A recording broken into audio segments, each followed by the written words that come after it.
কবিতা আছে রুমির, এত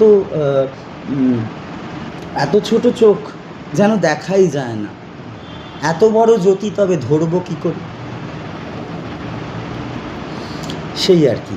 আর একজন ফকির, তিনি একটা সূঁচের ছিদ্রের মধ্যে দিয়ে উটের কাফেলা যেতে দেখতে পারেন। তো আমরা ব্রহ্মকে লাভ করতে পারি না, কিন্তু আমরা ব্রহ্ম হতে পারি। এটা শান্তিনিকেতন প্রবন্ধাবলীর কথা, রবীন্দ্রনাথের। যিনি ব্রহ্মকে জেনেছেন তিনি ব্রহ্মই হয়েছেন।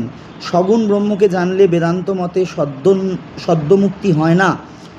নির্গুণ ব্রহ্মের জ্ঞানে অর্থাৎ নির্গুণ ব্রহ্ম হলে তবে সদ্যমুক্তি হয়। নিজে মুক্ত হলে তবেই অপরকে মুক্ত করা যায়।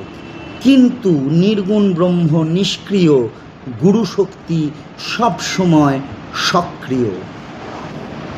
সর্বজগৎ শিষ্যকে শাপ দিলেও এক গুরু তাকে রক্ষা করেন, কিন্তু তিনি বেঁকে দাঁড়ালে ব্রহ্মা বিষ্ণু মহেশ্বরও রক্ষা করতে পারেন না।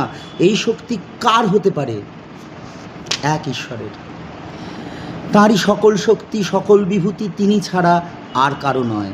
অতএব সৃষ্টি স্থিতি লয় কর্তা সর্বশক্তিমান, অবশেষ কল্যাণ গুণ নিধান ঈশ্বর বা ঈশ শক্তি, গুরু শক্তি।